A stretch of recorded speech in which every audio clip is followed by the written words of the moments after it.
Welcome to study session 9, historical precursor to the international state system. 2. The political empire. 6. Holy Roman Empire.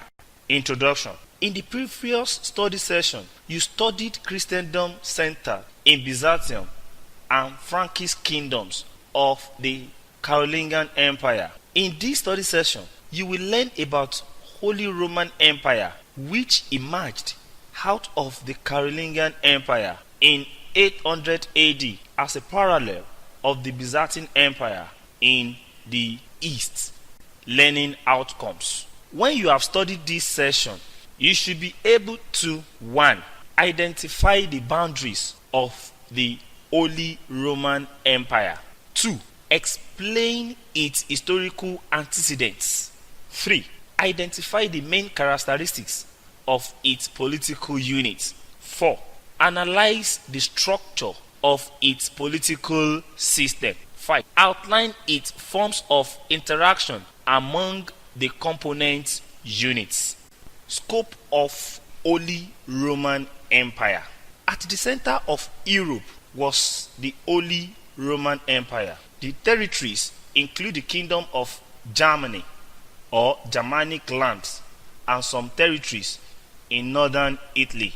Expansion took place late through marriage and diplomacy to include Syria, Bulgarian territories of Holland, Belgium and Luxembourg, the Low Countries of the 17 provinces of Netherlands, Spain and Americas through Spain.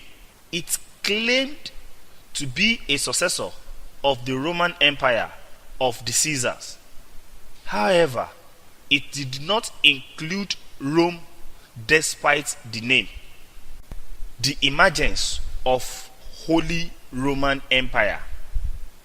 In 799, for the third time in half a century, a pope is in need of help from the Frankish king after being physically attacked by his enemies in the streets of Rome. Leo III makes his way through the Alps to visit Charles Magny at Paderborn. Charles Magny travels to Rome in 800 to support the Pope in a ceremony in St. Peter's on Christmas Day. Leo was due to anoint Charles Magny's son as his heir, but unexpectedly, as Charles Magny rose for prayer, the Pope placed a crown on his head and acclaimed him emperor. Charles Magny expressed displeasure but accepted the honor.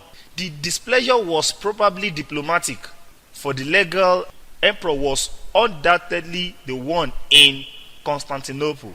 Nevertheless, this public alliance between the Pope and the ruler of a confederation of Germanic tribes now reflected the reality of political power in the West, and it launched the concept of the new Holy Roman Empire, which played an important role throughout the Middle Ages.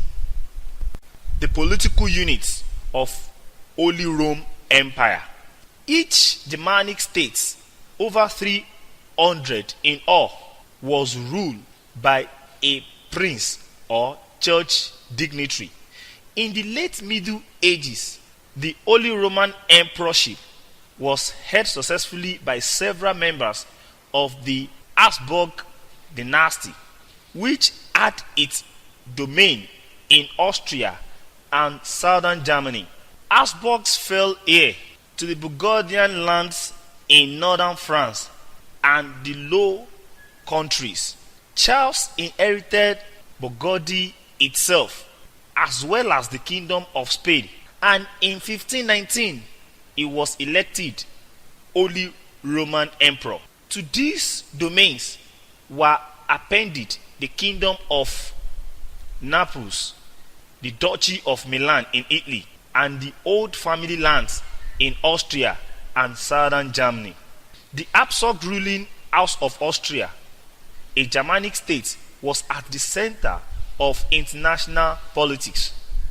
According to Prince Will, a house provided the emperor for the whole Germanic states as from the 14th century. It began to expand her authority far beyond Germanic lands through marriage and diplomacy. Structure of Holy Roman Empire political system. There was no centralized administration. However, despite the formal unity of the kingdom under Charles, each area retained its distinct constitutional and legal structure. The emperor depended on each prince to maintain law and order in his domain and raise an army to help the emperor in case of external aggression, as there was no standing army. The princes were unanimously in their desire to render the rule of the emperor as ineffective as possible. Germany was scattered and divided. There was no national consciousness or unity except when they teamed together to frustrate the administration of the emperor. Communication was poor. Study session summary. In this study session, you learned about the Holy Roman Empire. This is the end of study session 9. Thank you for listening.